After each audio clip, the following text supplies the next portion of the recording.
কলকাতার দমদমে শালিনী দাস কাঁথি হাসপাতালে কর্মরত ছিলেন। রহস্য মৃত্যু তমলুকের ভাড়া ঘরে। তদন্তে তমলুক থানার পুলিশ। গতকাল সকাল 11টায় নিজের ভাড়া বাড়িতে রহস্য মৃত্যু ঘটে দমদমে তরুণীর চিকিৎসক শালিনী দাসের। কাঁথি সাব ডিভিশন হাসপাতালে কর্মরত অ্যানেস্থেসিস্ট ছিলেন তিনি। প্রতিবেশীরা জানাচ্ছেন, গতকাল সকাল 7টায় বাড়ি থেকে বেরিয়ে যান ডক্টর শালিনী দাস। যখন বাড়ি ফিরেন তখন সম্পূর্ণ সুস্থ ছিলেন। বাড়ি ফেরার কিছু সময় পরেই তার মায়ের বাঁচাও বাঁচাও চিৎকার শুনতে পান প্রতিবেশীরা। যখন ছুটে যান তখন দেখেন হাতে থাকা চ্যানেল থেকে রক্তপাত হচ্ছে। যে বাড়িতে ভাড়ায় থাকতেন তার পাশেই একটি বেসরকারি নার্সিংহোমে তাকে নিয়ে যাওয়া হয়, অক্সিজেন সাপোর্ট দেওয়া হয়। সেখান থেকে তমলুক মেডিকেল কলেজে রেফার করা হয়। তমলুক মেডিকেল কলেজে গেলে সেখানকার ডাক্তাররা তাকে মৃত বলে ঘোষণা করেন। ইতিমধ্যেই তমলুক থানার পুলিশ তদন্ত শুরু করেছে। পুলিশ সূত্রে জানা যাচ্ছে, তিনি সকাল থেকে অসুস্থ ছিলেন। যে বেসরকারি হাসপাতালে তিনি অ্যানেস্থেসিয়া দিতে গিয়েছিলেন সেখানেই তিনি হাতের চ্যানেলের মাধ্যমে ঔষধ নেন। ইতিমধ্যেই শালিনীর দেহ পোস্টমর্টেম করা হয়েছে। যতক্ষণ না রিপোর্ট আসছে ততক্ষণ কিছুই জানানো যাচ্ছে না বলে পুলিশ জানিয়েছেন।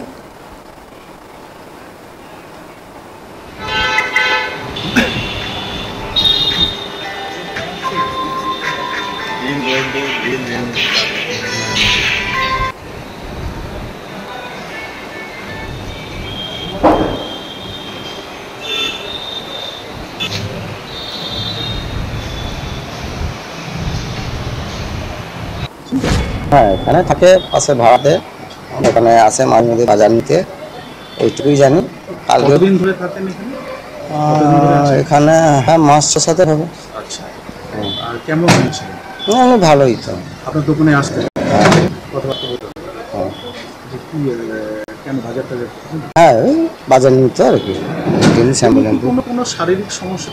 না না, সেগুলো কিছু বলতে পারবো না। কালকে তো ঘটনাটা কালকে কি হয়েছে শুনেছেন? কালকে ঘটনা, উনি ঢুকার কিছুক্ষণ পরে 10-15 মিনিট পরে ওনার মা হচ্ছে ওই বারান্দা থেকে চিৎকার করতেছে, বাঁচাও বাঁচাও বলে। তো আমরা প্রতিবেশী হিসাবে গিয়েছিলাম, গিয়ে দেখলাম উনি মেঝাতে পড়ে গেছে। তো হাতে চ্যানেল করা ছিল, ওখানে ব্লিডিং হচ্ছে। তারপর আমরা গিয়ে আবার ওনাকে বেড কাভারে করে নিয়ে প্রেসারে করে নার্সিংহোমে ভর্তি করা হয়েছিল। তারপর ওখানে ডক্টর দেখলো, ডক্টর দেখার পরে বললো ইমিডিয়েটলি হসপিটালে নিয়ে যান, নিয়ে চলে গেছে।